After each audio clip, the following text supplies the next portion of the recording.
अस्सलाम वालेकुम जी। आज मैं एक बड़े तल्ख़ इशू की जानिब आ रही हूँ बात करने के लिए। ये मुझे चकवाल से एक मेरे लिसनर हैं, उन्होंने आज मुझे तवज्जो दिलाई, तो मैंने कहा आज आपसे इस टॉपिक पे बात कर लेते हैं। और बड़ी तल्ख़ हकीकत ये है कि हमारे माशरे में इंसान का एहतराम तो वैसे ही नहीं है। उसकी पहचान, उसका एहतराम, उसका खलूस सब ख़त्म हो गया है। इज़्ज़त है तो सिर्फ़ उस कुर्सी की है जो उस शख्स के पास होती है। जैसे ही कोई गवर्नमेंट ऑफिसर किसी पोस्ट पर आता है तो उसके इर्द गिर्द लोगों का हजूम लग जाता है। अवाम भी, बैरोक्रेट्स भी, रिश्तेदार भी, सब उसके दर पर हाजिर हो जाते हैं। सलाम में झुकाओ, आवाज़ में नरमी, बातों में तारीफ़ के फूल खिल जाते हैं। इस वक्त वो अफसर नहीं होता बल्कि एक कुर्सी होता है। और कुर्सी हमारे माशरे में सबसे कीमती शय है। जब लोग ऐसे अफसर के पास जाते हैं तो खाली हाथ तो नहीं जाते। नजराने के तौर पर बच्चों के तोहफे, महंगे गिफ्ट्स, फूलों के गुलदस्ते, कभी मिठाइयों के ढेर, कभी गाड़ियां भरकर सामान। मगर ये सब अफसर के सामने नहीं आता। ये सब गेट पर खड़े मुलाजिम वसूल करते हैं। अंदर किसी को कुछ ले जाने की इजाज़त नहीं होती। काम की फीस, खिदमत का मुआवजा सब गिफ्ट के नाम पर अदा होता है। और इस्लाम में वो अफसर लोगों की नज़र में कुल मताए हयात बन जाता है। ऐसे लगता है जैसे अख्तियार हमेशा रहेगा, जैसे ये दरवाज़े कभी बंद ही नहीं होंगे। फ़ोन एक कॉल पर उठता है, दरवाज़े खुद ब खुद खुलते हैं और लोग फ़ख्र से कहते हैं कि हमारे अजीज़ हैं, बड़ी पोस्ट पर हैं। मगर ज़रा ठहरिए, वक्त हमेशा एक सा नहीं रहता।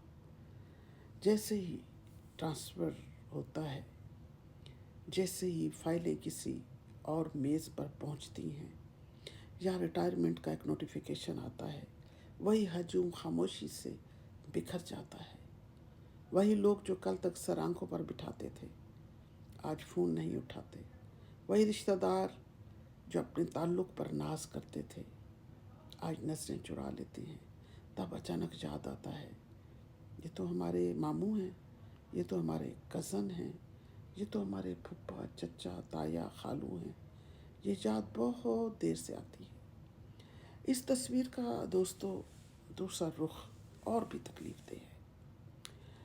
कुछ लोग जब कुर्सी के नशे में होते हैं वो वो अपने ही रिश्तेदारों को भूल जाते हैं। ना किसी की बीमारी पूछते हैं, ना किसी की खुशी में शरीक होते हैं, बल्कि बाज़ तो अपनों के इंतकाल पर भी ताज़ियत के लिए भी जाना ज़रूरी नहीं समझते। उस वक्त रिश्ते बोझ लगते हैं और इख्तियार सबसे बड़ी पहचान बन जाता है। मगर जैसे ही कुर्सी छिन जाती है, रिटायरमेंट आनी है, वक्त सदा एक सा नहीं रहता। जैसे ही इख्तियार ख़त्म होता है, वही शख्स एक एक रिश्तेदार को फ़ोन करता नज़र आता है। रिश्ते तब बताया जाता है, रिश्ते बहुत अहम होते हैं। अपने तो अपने होते हैं, हम तो ख़ानदान हैं, एक दूसरे को मिला करो, यार राब्ता किया करो, फ़ोन किया करो। सच ये है, कुर्सी के साथ रिश्तेदार याद आएँ तो वो रिश्ते नहीं होते, सिर्फ ज़रूरत बन जाते हैं। हकीकत यही है, इज़्ज़त अगर फ़ायदे की बुनियाद पर हो तो वो रिश्ता नहीं सौदा होता है। इज़्ज़त अगर ओहदे की वजह से हो तो वो इज़्ज़त नहीं मजबूरी होती है। आइए खुद से एक सवाल करते हैं, क्या हम ओहदा देख कर झुकते हैं या किरदार देख कर? क्या हम इख्तियार के दिनों में भी इंसान रहते हैं? क्योंकि जो लोग सिर्फ कुर्सी के साथ होते हैं वो कुर्सी के साथ ही चले जाते हैं, और जो लोग इंसान के साथ होते हैं वो हर हाल में साथ रहते हैं। ये तहरीर किसी एक के लिए नहीं है, ये बात किसी एक के लिए नहीं मैं कर रही, ये हम सब के लिए है।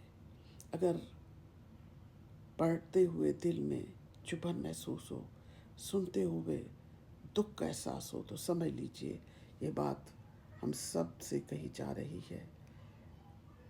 बेशक ओहदा, इख्तियार और कुर्सी सब आर्जी हैं। असल पहचान یہ نہیں کہ آپ کے دروازے پر کتنی گاڑیاں کھڑی ہیں۔ اصل پہچان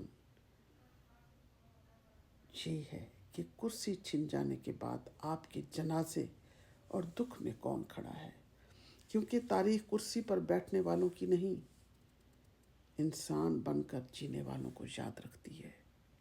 یاد رکھیے، آج سوچئے گا، یہ کرسیاں، یہ عہدے سب عارضی ہیں، اور جب وقت گزر جانے کے بعد عہدے دار رشتے دار جو ہوتے ہیں، جن کے بڑے بڑے عہدے ہوا کرتے تھے، آپ کو کال کرتے ہیں تو آپ دل میں ہنستے ہیں، لیکن بعد دل مجبور ہو کر کال ان کی اٹھا لیتے ہیں۔